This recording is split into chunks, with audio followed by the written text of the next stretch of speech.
How to highlight text in image. To begin, I added an image with some text to my timeline and like to highlight a line of it. Start by clicking and holding on Rectangle tool, and select Rectangle tool.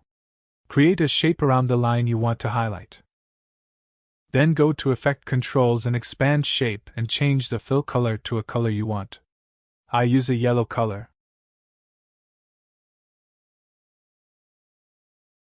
Go down a little bit, and under Opacity, set Blend Mode to Multiply, so the text will be visible through the shape.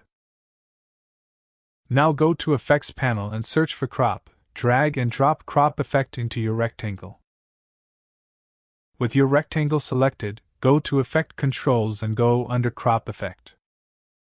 Now place the playhead at the start, and set right value to 100 and click on Stopwatch next to it to create a starting keyframe.